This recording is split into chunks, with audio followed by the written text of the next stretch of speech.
Well, hello, all you beautiful people.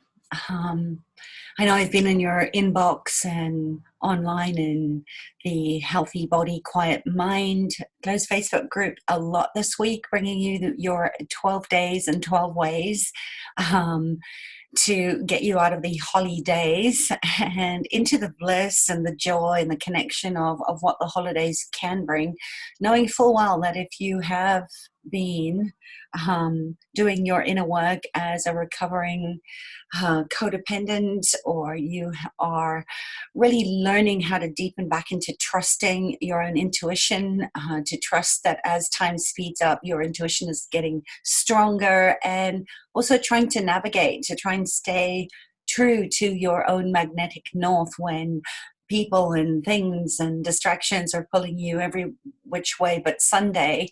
Um, I thought I would record this week's love note, my missive from my heart to yours, for those of you that are a little tired of reading pages and pages of my emails. And I want to talk about this today. And also, please, if you haven't already joined the 12 days to 12 ways, the little gifts that I'm bringing to you every day for the next 12 days, please hop on over to the Facebook group and join us there.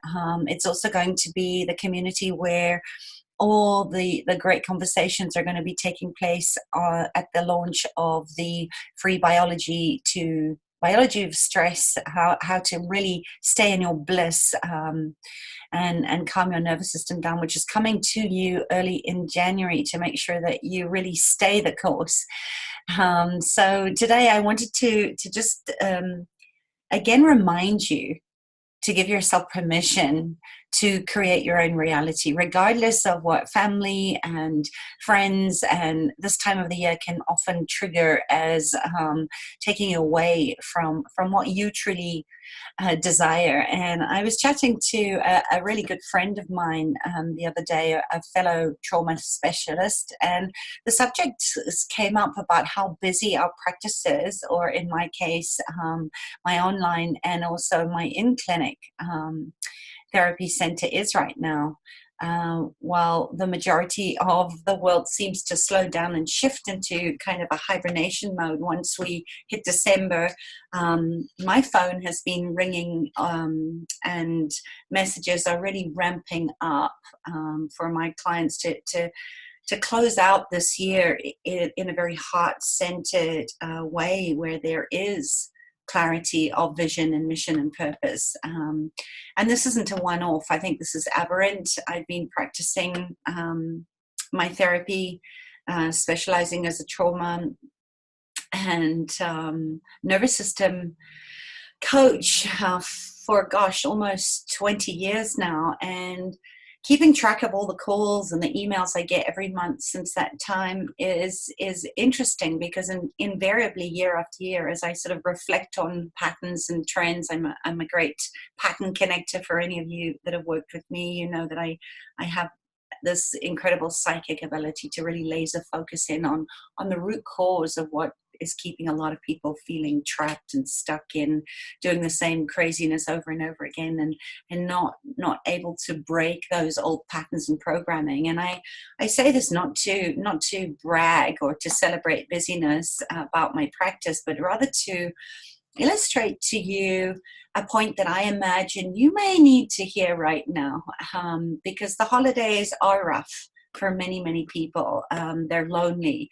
A lot of times it triggers grief to the things that once were, and the people that are no longer in our lives, and the animals that have left us. And that's why I personally believe that we as therapists get very busy around these sort of holiday times. And we talk a lot about holiday stress, the ramped up social calendar, the added commitments, all the to-do things on the to-do list, and the burdens of airports and delayed flights. And yes, all of this is true, but what we don't often talk about is how particularly and specifically triggering the holiday seasons can be if you come from a relational trauma background of intergenerational family patterns of protection and defense, and if your relationship between you and your family of origin, or your partner's family of origin for that matter, are strained or estranged and just plain painful to be around, stick with me, because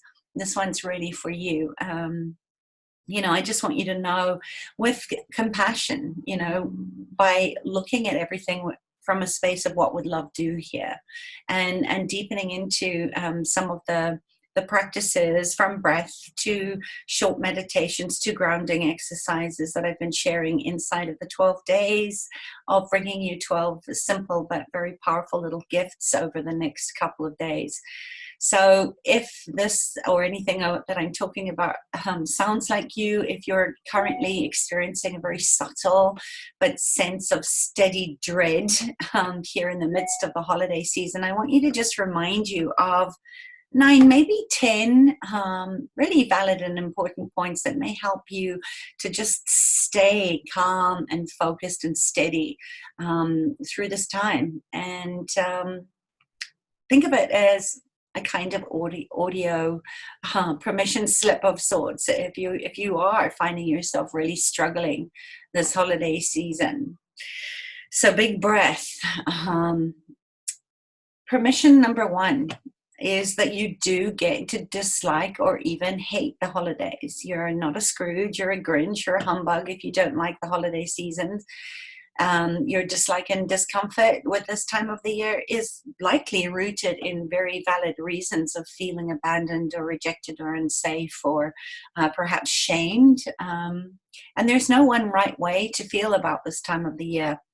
Anyway, you feel about the holidays and this season, or New Year, which is one that particularly used to curl my toes and raise the hair up on the back of my neck. So funny. Someone's just walking down the road with a Christmas tree and a whole lot of decorations. So, the crazy is out there. And I think a lot of times we feel pressured into being upbeat and happy and ho, ho, ho and jolly and merry, merry Christmas, when it's the thing that we least feel like doing. And I think giving grief a space is so important right now, to allow yourself to feel whatever feelings are coming up.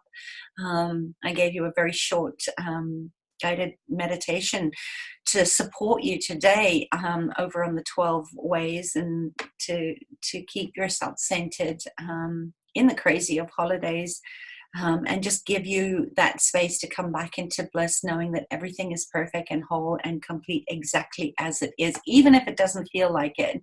And as much as possible, I think it's important that if you start to shame yourself, or if others start to guilt trip you for not liking the holidays, or wondering why you're quiet or pensive or not engaged in the activities that are going around, please just try to remember, with a compassionate heart and a good dose of healthy childlike curiosity, to remember that your experience is valid no matter how it looks, and you get to feel exactly how you feel about this time of year. Period, full stop, non-negotiable. The second thing I want you to give yourself permission is to spend the holidays any damn way you please. If you want to skip celebrating altogether, I know my sister in America does that. That's fine, and it's great. If you want to buy a tree and decorate it and send out all the cards to your best friends, that's fine and great too. Bless my mother, I love her to bits. And she just brought so much joy into my heart, because she gets pleasure in writing very special little notes of remembrance, of honoring and gratitude of the friends and the people that are important in her life. And even though I'm staying with her, she likes to put stamps on it and make sure it comes through the mailbox. So I got the beautiful pleasure of receiving a card with some beautiful words and a lot of emotion in it from my mother, that I have the honor and such a beautiful privilege of spending the holiday season with, along with my sisters and nieces and nephews and my daughter, for the first time in a very long time.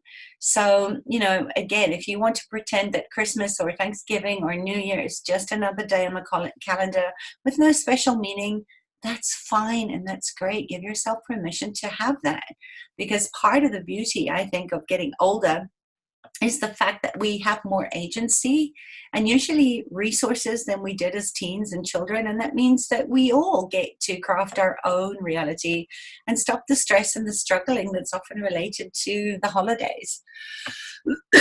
Excuse me, let me have a sip of water.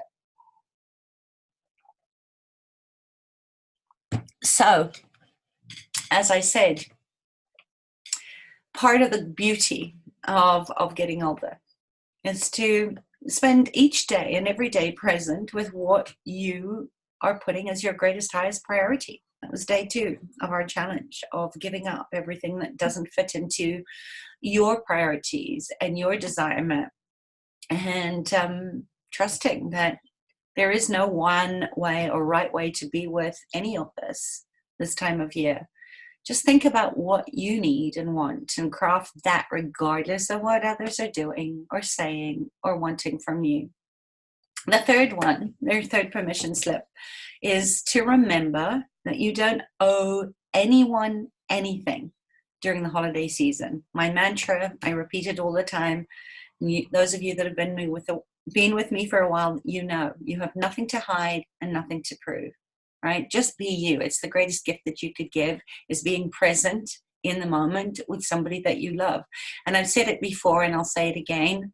A relationship with an adult child is a privilege, not a right. If you don't feel comfortable spending the holidays with your parents and family of origin or your in-laws, it's okay. I'm giving my daughter permission to be whoever she needs to be during this time too, because I haven't seen her for 4 months, and she's an only child. So being in a busyness of other cousins and aunties and that often triggers a side of her that shows me her vulnerability, and I love her for that, even though sometimes I want to strangle her. So remember that you truly don't owe anyone anything in terms of how you spend your life, and your very precious energy. Call back your energy from all the places you've scattered it out all over the continent for your entire lifetime, and practice good energy management. I think that was day 3 of the 12 gifts. So go back and have a listen to that. And of course, remember that when we're partnered and if we have children, there are other people and their feelings to consider.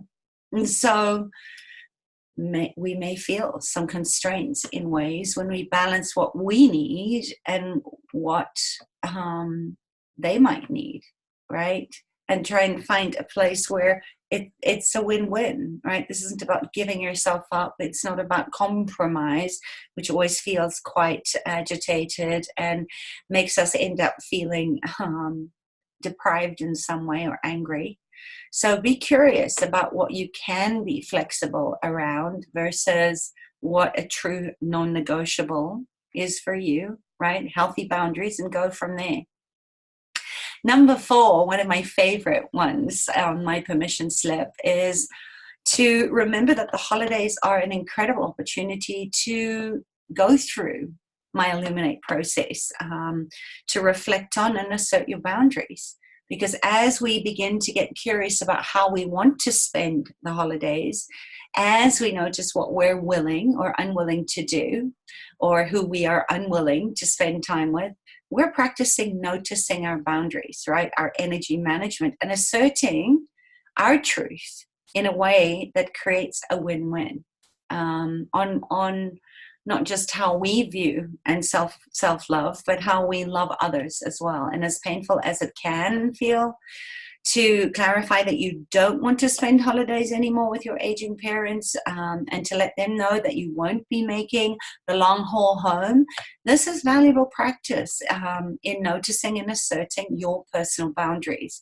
And I think it's a foundational piece of robust mental health. I mean, that's my belief anyway.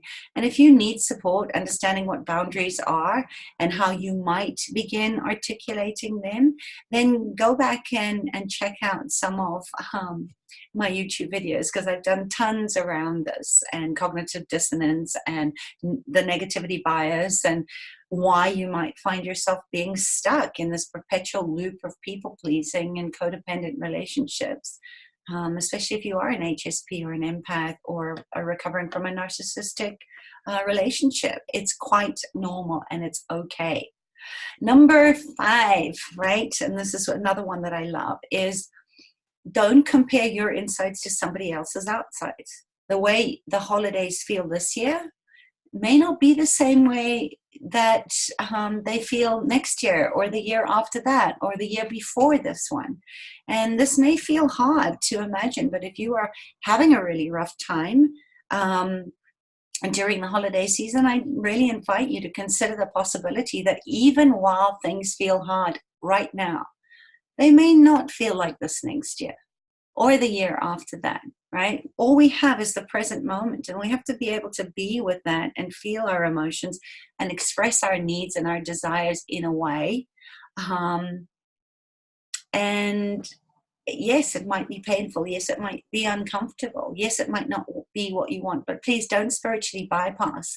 It doesn't mean that what you're feeling now is always going to be how you feel. Give yourself time to grieve. Give yourself breathing space, right? Sit in the waiting room and just allow yourself to have whatever that is. And I say this not to make false promises that things are going to change or to convince you to have an experience other than what feels true to you, but rather to just acknowledge that the fact that we just never know, what the future may hold, and to invite the possibility that this time of year could feel different and better for you sometimes in the future is a place where we can start anchoring into how we want to create our reality in 2020, which is all about standing in co-creation and connection and truth-telling and not caring how other people judge us or maybe don't agree with us or maybe where it doesn't feel true for them. It's all okay. All right, we're almost there. So number 6 kind of leads into, it's a segue into what I was saying about that you're never going to please everybody. There's always going to be someone who doesn't like what you like or is going to agree with to disagree. And plenty of people dislike and dread the holidays, and you just might not know.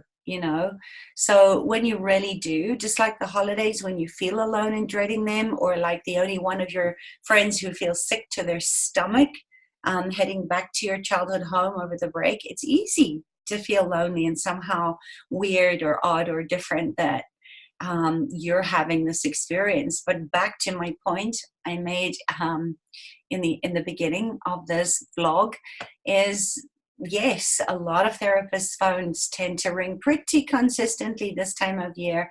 And what I'll also anecdotally add is that having worked with thousands of people over the last 20 years or so, and hearing from even more of you in my social pages and on my blog, many people dislike or dread the holidays based on their experiences of their childhood memories of it.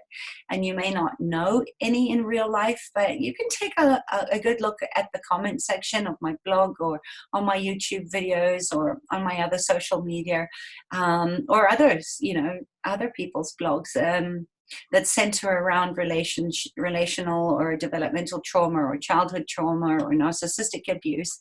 And just know that many people dread and dislike the holidays until perhaps they change their mind.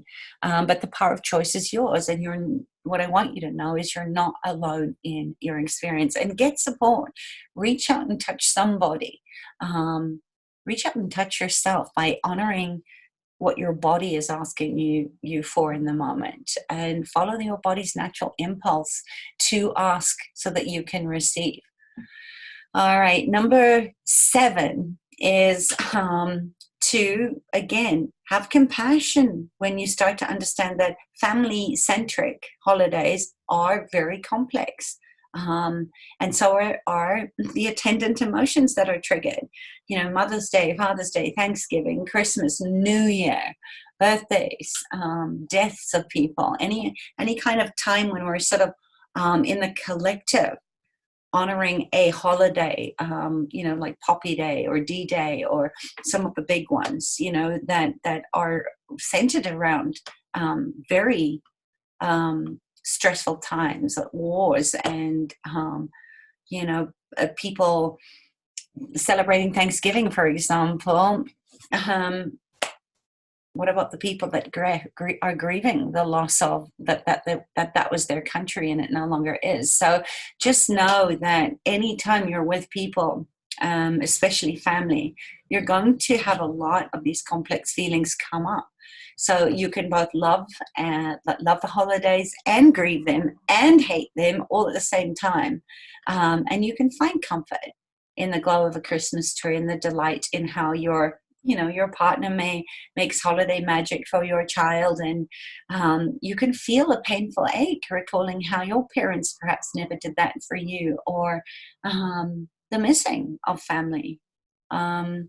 Whatever it is, your feelings about the holidays don't have to be an either or. They can be pretty much both and everything, and they can, and most likely, just like with complex post-traumatic stress disorder, it's complex. And it's okay to feel like this time of the year.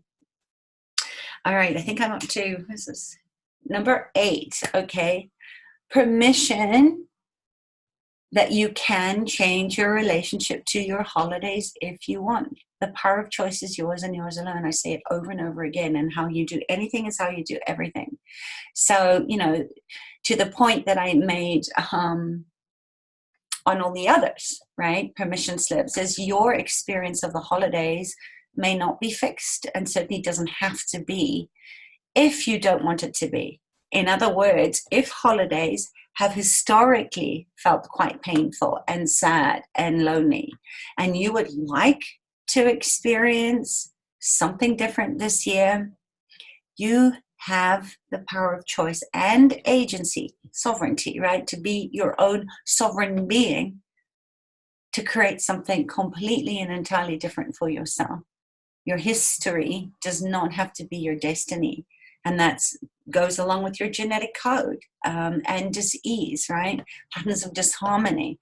Just because your family history may have diabetes or heart disease in it does not mean that you're going to get it. Just because you have had trauma doesn't mean that it needs to become your biology in that storytelling. So you get to rewrite it. You get to edit your Akashic record. You get to create and future a beautiful state or a suffering state for 2020 and beyond. So allow yourself, to just explore with open curiosity and a big dose of compassion what could support you in having a different experience of the holidays this year, and moving into that and asking for what you need. All right, what is the next one? Okay, so my final, I just want to check my notes here. Okay, all right, so I kind of think this weaves back into everything that I stand for, and that is permission to take care of yourself first. If you're not full of yourself, who are you going to be full of? Okay, self-care is paramount if you struggle at this time of the year. I know my triggers. I know that oftentimes if I'm not surrounding myself or giving myself the space to go deep and be quiet, to withdraw from the busyness and the craziness that sometimes spins us sensitive empaths and HSPs out, we can go into a very quick slippery slope downward into deep depression, or anxiety might come up for you. And I spoke about an individual amino acid that I love and I highly recommend to anyone who has pylori or high states of anxiety, and that's GABA. to help you carry it around in your handbag. And if you kind of feel those old signals, that feedback from your body going, oh, you know, you need to get out of here. It's just too much noise. Noise is a big one for me. Just too much noise, too much people. Because I can hear all the thoughts, feelings, and emotions of other people's heads. Take out 1 or 2 capsules of GABA, open them up, put them under your tongue, and you will get an instant neuromodulation, a calming down on your nervous system, because it goes straight into your bloodstream. And, you know, give yourself permission to use any supplements, to use any rituals or states like meditation, like crazy humming to activate your vagal tone, that work for you. And please, please, please, as you navigate the holiday season, if it's painful, take time out to take care of yourself. Go soak in a hot Epsom salt bath. Curl up in a ball near the fire. Listen to beautiful music. Stroke your cat. Cuddle your dog. Get out in nature. Drink lots of water.